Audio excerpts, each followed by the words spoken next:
Satu Raja-Raja pasalnya yang pertama. Raja Daud telah tua dan lanjut umurnya, dan biarpun ia diselimuti, badannya tetap dingin. Lalu para pegawainya berkata kepadanya, "Hendaklah dicari bagi tuanku raja seorang perawan yang muda, untuk melayani dan merawat raja, biarlah ia berbaring di pangkuanmu, sehingga badan tuanku raja menjadi panas." Maka di seluruh daerah Israel dicarilah seorang gadis yang cantik, dan didapatlah Abisak, gadis Sunam, lalu dibawa kepada raja. Gadis itu amat cantik, dan ia menjadi perawat raja dan melayani dia. Tetapi raja tidak bersetubuh dengan dia. Lalu Adonia, anak Hagit, meninggikan diri dengan berkata, "Aku ini mau menjadi raja."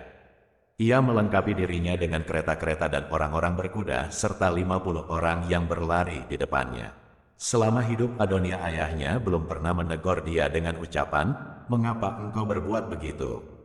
Ia pun sangat elok perawakannya, dan dia adalah anak pertama sesudah Absalom.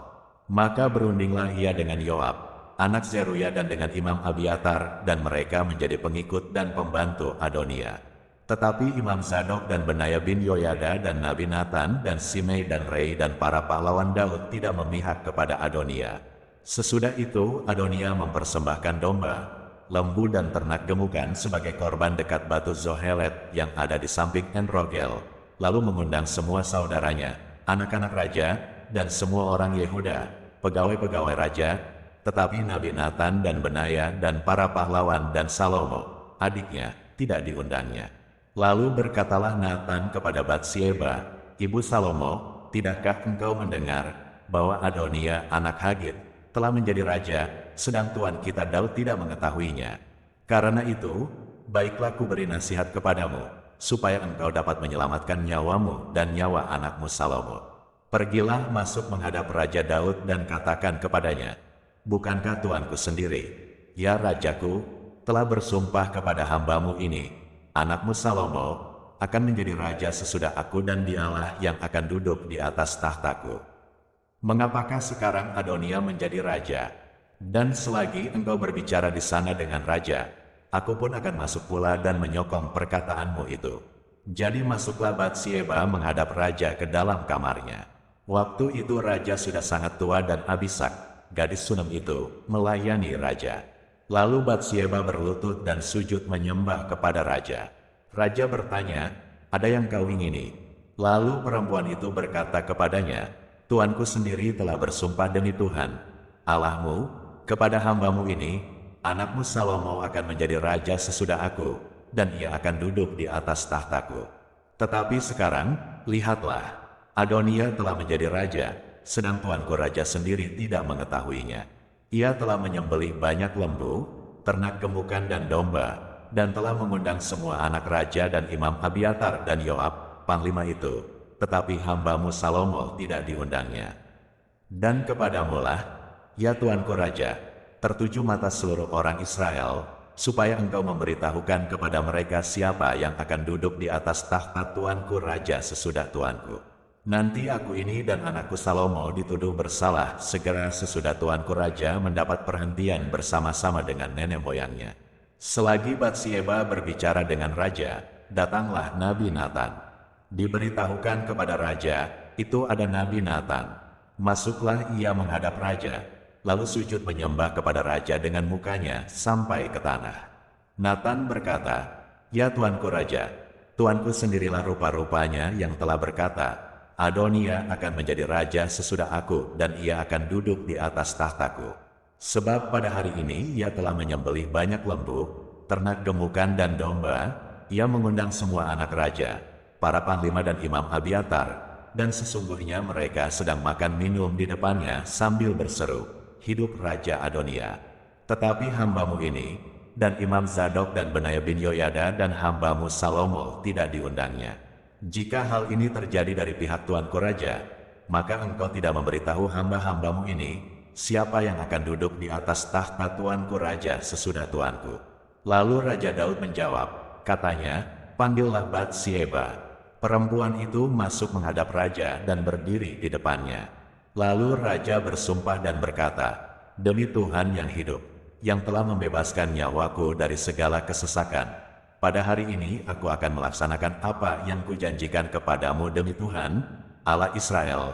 Dengan sumpah ini, anakmu Salomo akan menjadi raja sesudah aku, dan dialah yang akan duduk di atas tahtaku menggantikan aku."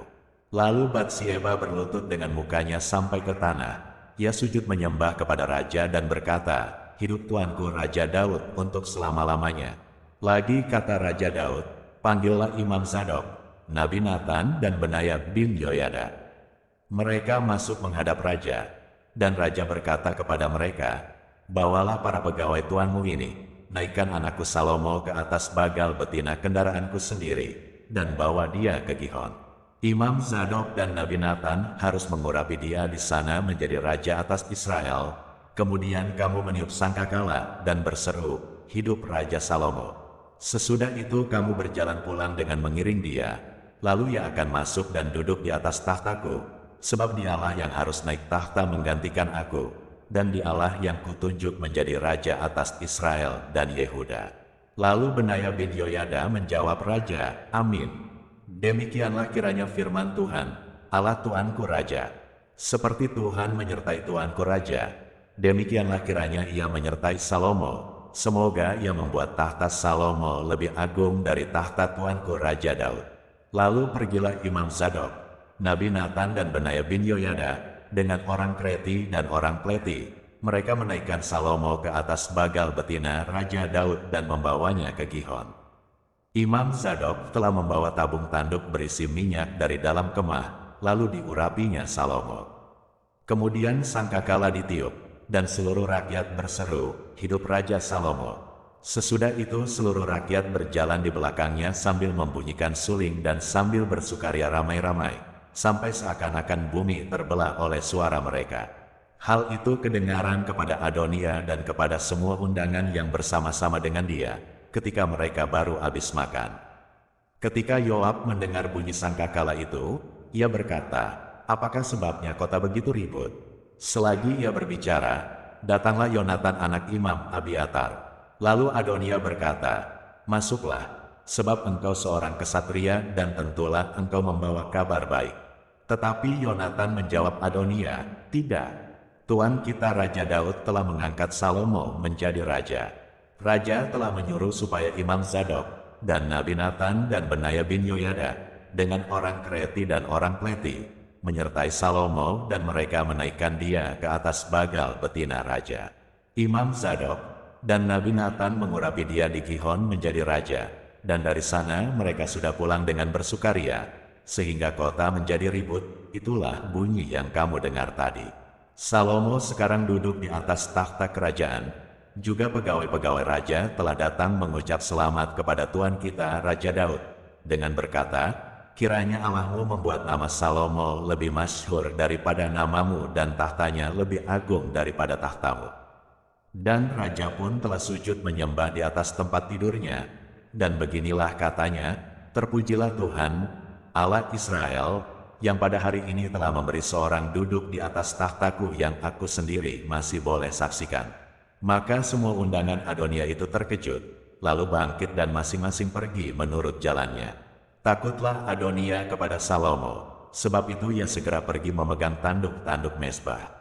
Lalu diberitahukanlah kepada Salomo. Ternyata Adonia takut kepada Raja Salomo, dan ia telah memegang tanduk-tanduk mezbah, serta berkata, "Biarlah Raja Salomo lebih dahulu bersumpah mengenai aku, bahwa ia takkan membunuh hambanya ini dengan pedang." Lalu kata Salomo, "Jika ia berlaku sebagai kesatria, maka sehelai rambut pun dari kepalanya tidak akan jatuh ke bumi. Tetapi jika ternyata ia bermaksud jahat, haruslah ia dibunuh."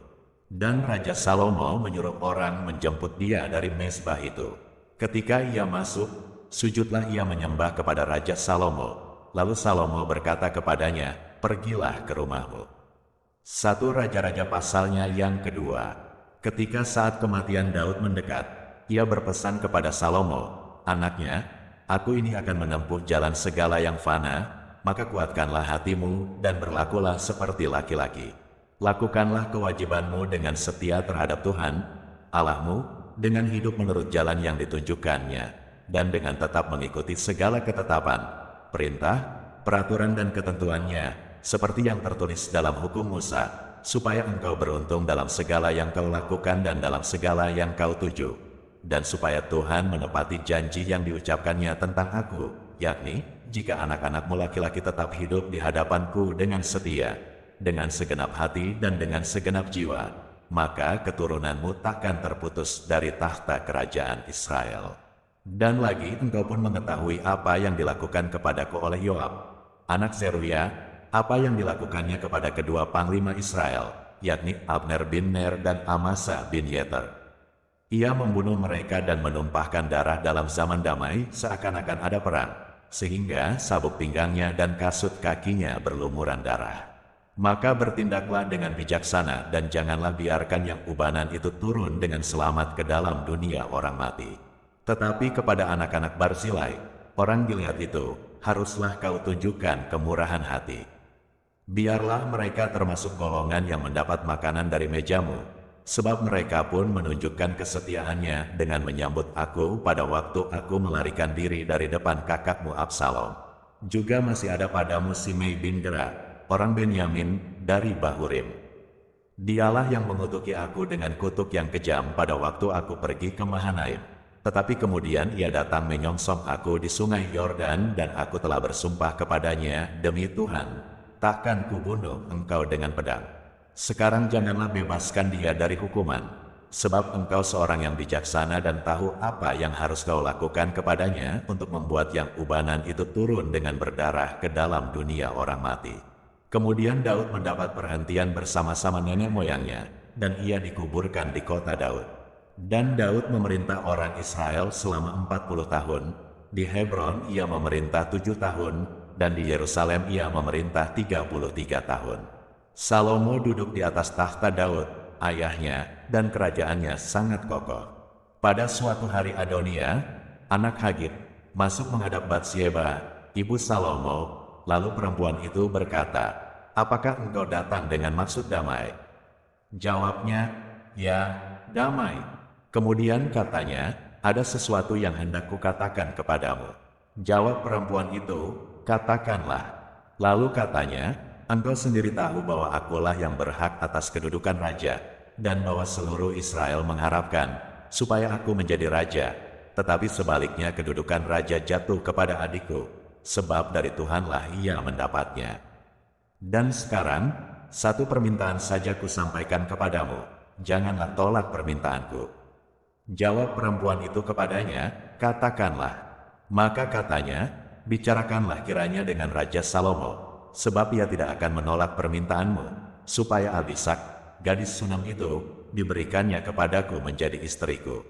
Jawab Batsyeba, "Baik, aku akan membicarakan hal itu untuk engkau dengan raja." Batsyeba masuk menghadap Raja Salomo untuk membicarakan hal itu untuk Adonia. Lalu bangkitlah raja mendapatkannya serta tunduk menyembah kepadanya. Kemudian duduklah ia di atas tahtanya dan ia menyuruh meletakkan kursi untuk bunda raja. Lalu perempuan itu duduk di sebelah kanannya. Berkatalah perempuan itu, "Suatu permintaan kecil saja yang kusampaikan kepadamu, janganlah tolak permintaanku." Jawab raja kepadanya, "Mintalah, ya ibu, sebab aku tidak akan menolak permintaanmu." Kata perempuan itu, "Biarlah Abisak, gadis Sunam itu, diberikan kepada kakakmu Adonia menjadi istrinya." Tetapi Raja Salomo menjawab ibunya, "Mengapa engkau meminta hanya Abisak, gadis Sunam itu, untuk Adonia? Minta jugalah untuknya kedudukan raja. Bukankah dia saudaraku yang lebih tua, dan di pihaknya ada Imam Abiatar dan Yoab, anak Zeruya." Lalu bersumpahlah Raja Salomo, "Demi Tuhan, beginilah kiranya Allah menghukum aku, bahkan lebih daripada itu, jika Adonia tidak membayarkan nyawanya dengan permintaan ini. Oleh sebab itu, demi Tuhan yang hidup, yang menegakkan aku dan mendudukkan aku di atas tahta Daud, ayahku, dan yang membuat bagiku suatu keluarga seperti yang dijanjikannya, pada hari ini juga Adonia harus dibunuh." Lalu Raja Salomo menyerahkan hal itu kepada Benaya bin Yoyada, orang ini memancung dia sehingga mati. Dan kepada Imam Abiatar raja berkata, "Pergilah ke Anatot, ke tanah milikmu, sebab engkau patut dihukum mati. Tetapi pada hari ini aku tidak akan membunuh engkau." oleh karena engkau telah mengangkat tabut Tuhan Allah di depan Daud, ayahku, dan oleh karena engkau telah turut menderita dalam segala sengsara yang diderita ayahku. Lalu Salomo memecat Abiatar dari jabatannya sebagai imam Tuhan. Dengan demikian, Salomo memenuhi firman Tuhan yang telah dikatakannya di Silo mengenai keluarga Eli. Ketika kabar itu sampai kepada Yoab, memang Yoab telah memihak kepada Adonia, sekalipun ia tidak memihak kepada Absalom, maka larilah Yoab ke kemah Tuhan, lalu memegang tanduk-tanduk mezbah. Kemudian diberitahukanlah kepada Salomo bahwa Yoab sudah lari ke kemah Tuhan dan telah ada di samping mezbah. Lalu Salomo menyuruh Benaya bin Yoyada, "Pergilah, pancung dia." Benaya masuk ke dalam kemah Tuhan serta berkata kepadanya, "Beginilah kata raja, keluarlah." Jawabnya, "Tidak, sebab disinilah aku mau mati." Lalu Benaya menyampaikan jawab itu kepada raja. Katanya, "Beginilah kata Yoab dan beginilah jawabnya kepadaku." Kata raja kepadanya, "Perbuatlah seperti yang dikatakannya, pancunglah dia dan kuburkanlah dia. Dengan demikian engkau menjauhkan daripadaku dan daripada kaumku noda darah yang ditumpahkan Yoab dengan tidak beralasan. Dan Tuhan akan menanggungkan darahnya kepadanya sendiri, karena ia telah membunuh dua orang yang lebih benar dan lebih baik daripadanya. Ia membunuh mereka dengan pedang, dengan tidak diketahui ayahku Daud, yaitu Abner bin Ner, panglima Israel, dan Amasa bin Yeter, panglima Yehuda. Demikianlah darah mereka akan ditanggungkan kepada Yoab dan keturunannya untuk selama-lamanya, tetapi Daud dan keturunannya dan keluarganya dan tahtanya akan mendapat selamat daripada Tuhan sampai selama-lamanya." Maka berangkatlah Benaya bin Yoyada, lalu memancung dan membunuh Yoab, kemudian dia dikuburkan di rumahnya sendiri di padang gurun. Raja mengangkat Benaya bin Yoyada menggantikan Yoab menjadi kepala tentara, dan raja mengangkat Imam Zadok menggantikan Abiatar. Kemudian raja menyuruh memanggil Simei, dan berkata kepadanya, "Dirikanlah bagimu sebuah rumah di Yerusalem, diamlah di sana, dan janganlah keluar dari sana kemana-mana pun. Sebab ketahuilah sungguh-sungguh, bahwa pada waktu engkau keluar dan menyeberangi sungai Kidron, pastilah engkau mati dibunuh dan darahmu akan ditanggungkan kepadamu sendiri." Lalu berkatalah Simei kepada raja, "Baiklah demikian. Seperti yang tuanku raja katakan, demikianlah akan dilakukan hambamu ini." Lalu Simei diam di Yerusalem beberapa waktu lamanya. Dan sesudah lewat 3 tahun, terjadilah bahwa 2 orang hamba Simei lari kepada Akis bin Maaka, raja Gad, lalu diberitahukan kepada Simei, "Ketahuilah, kedua orang hambamu ada di Gad." Maka berkemaslah Simei, dipelanainya keledainya, dan pergilah ia ke Gad, kepada Akis, untuk mencari hambanya itu. Lalu Simei pulang dan membawa mereka dari Gad. Ketika diberitahukan kepada Salomo, bahwa tadinya Simei pergi dari Yerusalem ke Gad dan sekarang sudah pulang, maka raja menyuruh memanggil Simei dan berkata kepadanya, "Bukankah aku telah menyuruh engkau bersumpah demi Tuhan dan telah memperingatkan engkau? Begini, ketahuilah sungguh-sungguh, bahwa pada waktu engkau keluar dan pergi kemana-mana pun, pastilah engkau mati dibunuh." Dan engkau telah menjawab, "Baiklah demikian, aku akan mentaatinya." Mengapa engkau tidak menepati sumpah demi Tuhan itu dan juga perintah yang kuperintahkan kepadamu? Kemudian kata raja kepada Simei, "Engkau sendiri tahu dalam hatimu segala kejahatan yang kau perbuat kepada Daud, ayahku, maka Tuhan telah menanggungkan kejahatanmu itu kepadamu sendiri. Tetapi diberkatilah kiranya Raja Salomo dan kokohlah takhta Daud di hadapan Tuhan sampai selama-lamanya." Raja memberi perintah kepada Benaya bin Yoyada, lalu keluarlah Benaya, dipancungnya Simei sehingga mati. Demikianlah kerajaan itu kokoh di tangan Salomo. 1 Raja-Raja pasalnya yang ketiga. Lalu Salomo menjadi menantu Fir'aun, Raja Mesir. Ia mengambil anak Fir'aun dan membawanya ke kota Daud, sampai ia selesai mendirikan istananya dan rumah Tuhan dan tembok sekeliling Yerusalem. Hanya, bangsa itu masih mempersembahkan korban di bukit-bukit pengorbanan, sebab belum ada didirikan rumah untuk nama Tuhan sampai pada waktu itu. Dan Salomo menunjukkan kasihnya kepada Tuhan dengan hidup menurut ketetapan-ketetapan Daud, ayahnya, hanya ia masih mempersembahkan korban sembelihan dan ukupan di bukit-bukit pengorbanan.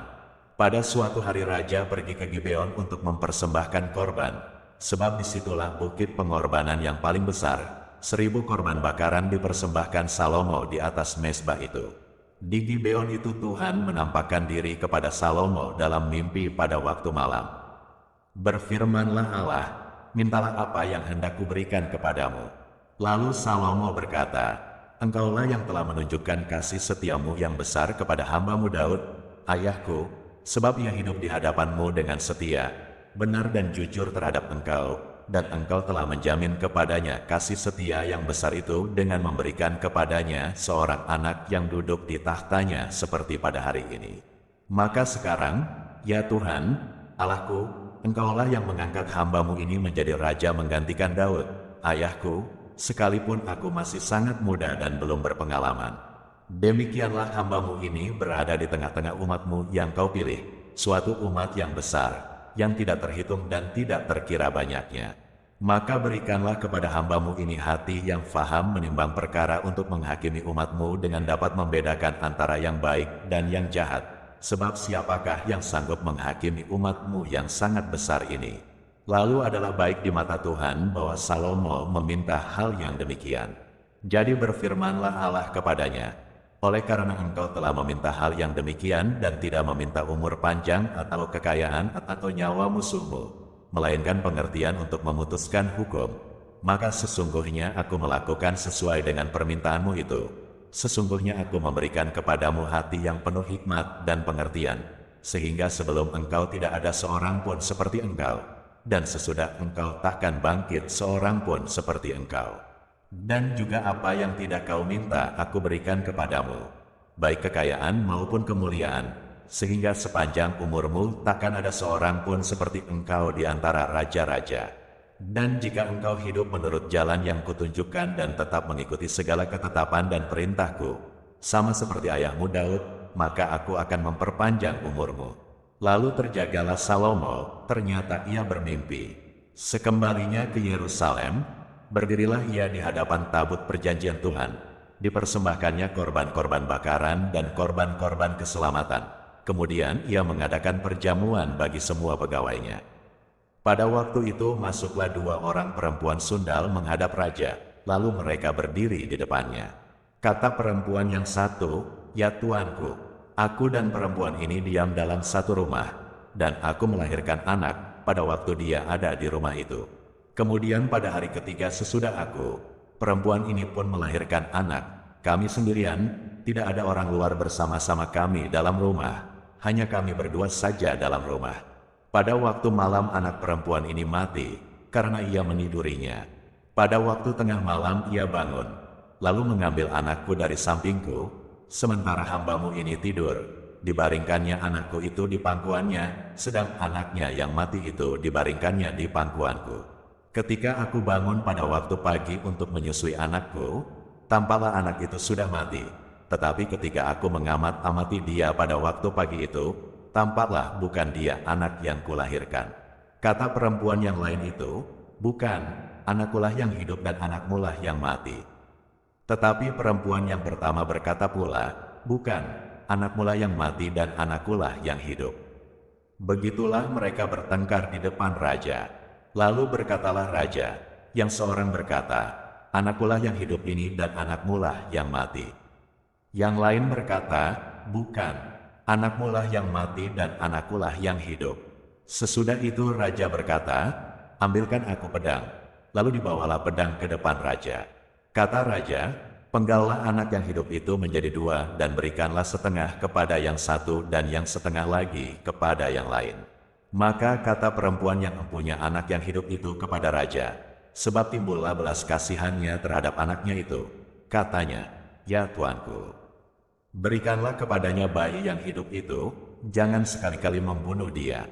Tetapi yang lain itu berkata, supaya jangan untukku ataupun untukmu, penggallah. Tetapi raja menjawab, katanya, berikanlah kepadanya bayi yang hidup itu, jangan sekali-kali membunuh dia, dia itulah ibunya. Ketika seluruh orang Israel mendengar keputusan hukum yang diberikan raja, maka takutlah mereka kepada raja, sebab mereka melihat bahwa hikmat daripada Allah ada dalam hatinya untuk melakukan keadilan.